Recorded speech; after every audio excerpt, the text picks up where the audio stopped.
The snow fell heavily, muffling the sound of footsteps and swallowing any semblance of warmth from the small, secluded town of Frostmoor.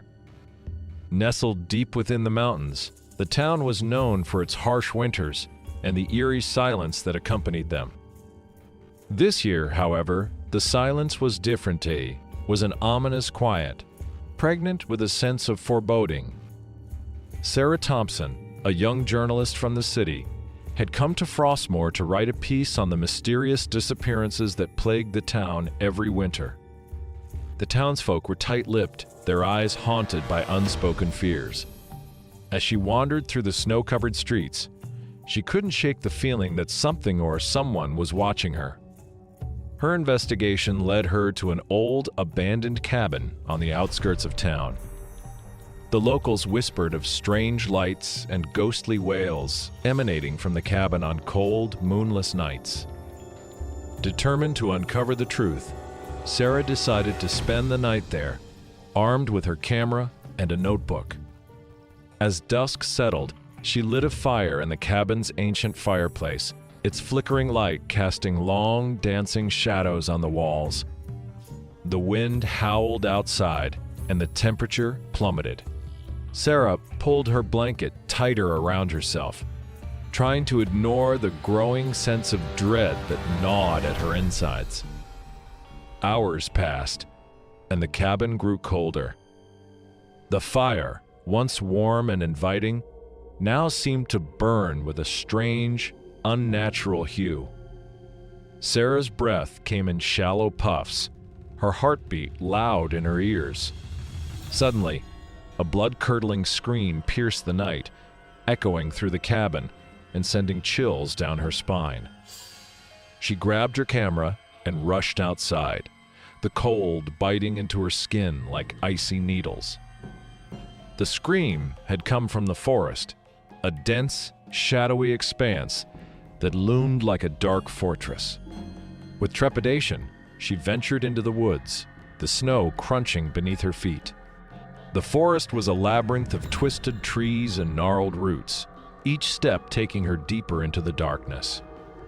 The air grew colder still, and the oppressive silence was broken only by the occasional rustle of branches.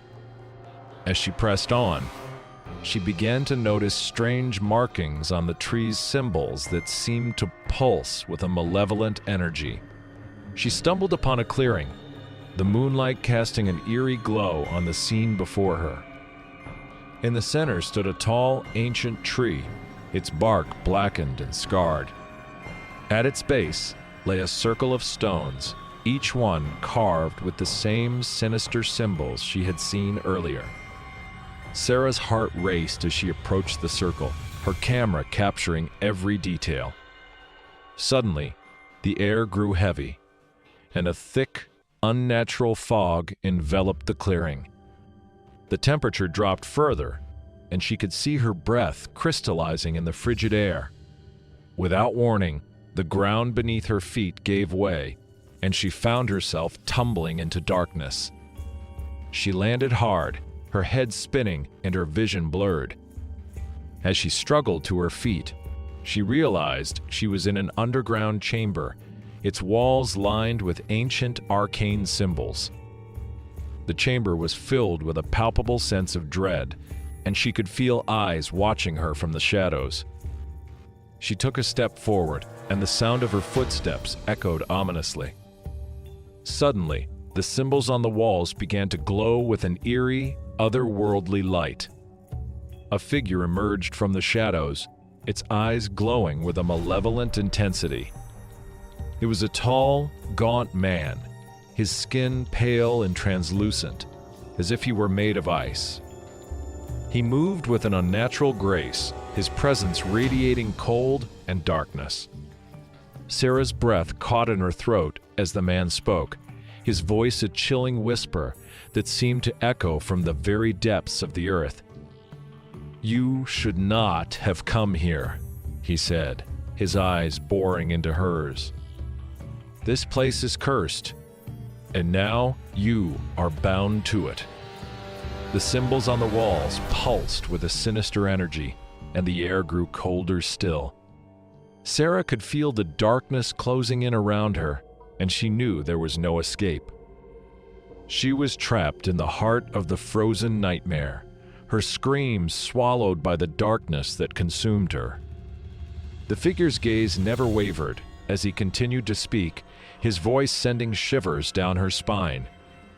Long ago, this place was home to an ancient cult that worshipped the dark forces of winter. They performed rituals to summon the spirits of the frozen realm, seeking to gain their power and favor. Sarah listened in horror, her mind struggling to comprehend the terrifying reality that was unfolding before her. The rituals required sacrifices, the man said, his voice growing colder. Innocent souls were lured into the forest and offered to the darkness. The spirits rewarded the cult with unnatural powers, but their greed and ambition led to their downfall. He paused, his eyes gleaming with a cold, malevolent light. The spirits turned on them, trapping their souls in this cursed chamber. Now, they seek to claim new victims, binding them to the darkness for all eternity. Sarah's heart raced as she realized the true extent of the nightmare she had stumbled into. She could feel the darkness closing in, the cold seeping into her very bones. Desperation clawed at her, and she knew she had to find a way out before it was too late. Summoning her remaining strength, she lunged at the man, hoping to break free from his icy grasp. But he merely laughed, a chilling sound that echoed through the chamber like a death knell. His grip tightened, and she could feel the life draining from her body. Her vision dimmed, and the chamber seemed to fade away, replaced by a void of infinite darkness. In her last moments, she could hear the distant screams of those who had come before her, their voices lost in the frozen abyss. And then, everything went silent.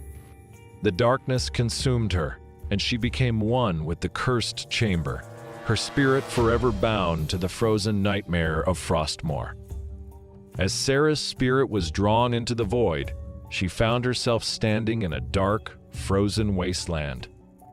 The air was filled with an eerie, otherworldly howling, and the ground beneath her feet was covered in jagged ice. The twisted trees around her seemed to whisper in a language she couldn't understand, their branches reaching out like skeletal fingers. In the distance, she could see a faint, flickering light.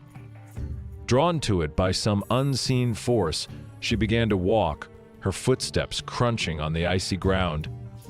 As she approached, she realized that the light was coming from a small, flickering flame atop a stone pedestal. The symbols carved into the pedestal pulsed with a malevolent energy, and the flames seemed to dance to a sinister rhythm. Standing before the pedestal was a figure cloaked in darkness.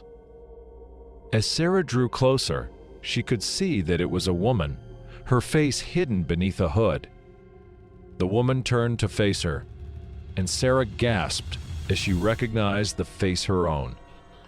"Welcome, Sarah," the doppelganger said, her voice a haunting echo of Sarah's own. "You have been chosen to join us in the eternal winter." Sarah's heart pounded as she tried to understand what was happening. "Who are you?" she demanded, her voice trembling. The doppelganger smiled, a cold, cruel smile. "I am the guardian of this realm, the keeper of the frozen souls. And now, you are one of us." Sarah's mind reeled as she struggled to process the reality of her situation. She could feel the cold seeping into her very being, and she knew that she was losing herself to the darkness. But as the doppelganger reached out to her, a sudden burst of warmth flooded her body. She looked down to see the pendant her grandmother had given her glowing with a brilliant, golden light. The light seemed to push back the darkness, and she could feel her strength returning. The doppelganger recoiled, her eyes wide with fear and anger. "What is this?" she hissed. Sarah clutched the pendant, drawing strength from its warmth. "This is my light," she said, her voice steady and determined. "And I will not be consumed by your darkness." With a surge of willpower, Sarah focused on the light within her, pushing back against the encroaching cold. The symbols on the pedestal flickered and dimmed, and the dark trees seemed to shrink away from her. The doppelganger snarled, her form flickering like a shadow. "You cannot defeat us!" she cried. "This realm is eternal, and you are but a fleeting spark." But Sarah refused to back down. She could feel the warmth of the pendant spreading through her, filling her with a sense of hope and determination. "I may be a spark," she said, her voice ringing with defiance, "but a spark can ignite a fire that will burn through the darkness." With a final, focused effort, Sarah unleashed the full power of the light within her. The darkness around her seemed to shatter, and the icy wasteland began to thaw.